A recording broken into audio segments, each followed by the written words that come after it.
গুলশানে পাকিস্তানের হাই কমিশনে সফররত পাকিস্তানের উপপ্রধানমন্ত্রী ও পররাষ্ট্রমন্ত্রীর সাথে বৈঠক করছেন জামাতের প্রতিনিধিরা। সেখানে আছেন সহকর্মী মহসিন কবির। বিস্তারিত জানতে সরাসরি যুক্ত হচ্ছি তার সঙ্গে। মহসিন, জামাতের প্রতিনিধি দলে কারা কারা আছেন, কি নিয়ে আলোচনা হতে পারে, এমন কোনো তথ্য আপনার কাছে আছে কিনা? শশী, জানেন যে পাকিস্তানের পররাষ্ট্রমন্ত্রী ইসাক ডার তিনি বাংলাদেশ সফর করছেন, দুদিনের সফর।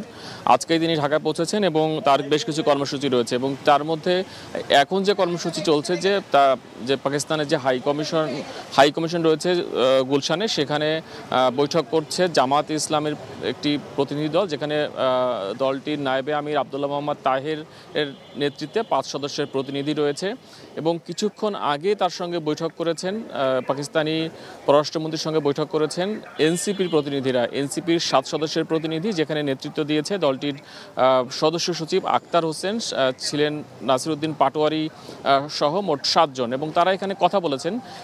তারা বলছেন যে পাকিস্তানের সঙ্গে বাংলাদেশের যে শীতল সম্পর্ক, সেই সম্পর্ক উন্নয়ন এবং দীর্ঘদিনের যে অমীমাংসিত বিষয় 71 ইস্যু, সেই সকল বিষয় নিয়ে পাকিস্তানি পররাষ্ট্রমন্ত্রীর সঙ্গে তাদের কথা হয়েছে এবং পাকিস্তান যে 71 ইস্যুটির সমাধান কিভাবে করা যায় সেই বিষয়ে তারা আহ্বান জানিয়েছেন। এছাড়া পাকিস্তানের সঙ্গে যে বাণিজ্যিক সম্পর্ক, শিক্ষা সম্পর্ক, সেই সকল বিষয়গুলো এক্সচেঞ্জ করার জন্য তারা বিভিন্ন আলোচনা করেছেন। সেই সকল বিষয়গুলো তারা এখানে সংবাদ সম্মেলন করে জানিয়েছেন এবং এখনও জামাত ইসলামের যে 5 সদস্যের প্রতিনিধি দল, তাদের সঙ্গে বৈঠক চলছে এবং সেই বৈঠকের পর বিএনপির একটি প্রতিনিধি দল আসবেন। বিএনপির যিনি মহাসচিব রয়েছেন মির্জা ফখরুল ইসলাম আলমগীর, তার নেতৃত্বে 5 সদস্যের প্রতিনিধি আসবেন এবং তার সঙ্গে বৈঠক করার কথা রয়েছে এবং সেই বৈঠকের পর বিএনপির চেয়ারপারসন বেগম খালেদা জিয়ার বাসভবনে যাবেন এমন একটি খবর আমরা শুনেছি যে পাকিস্তানের পররাষ্ট্রমন্ত্রী তিনি এই হাই কমিশন থেকে খালেদা জিয়ার যে বাসভবন, সেখানে তিনি যাবেন তেমন কথা রয়েছে, তবে সেটি এখনো নিশ্চিত নয়।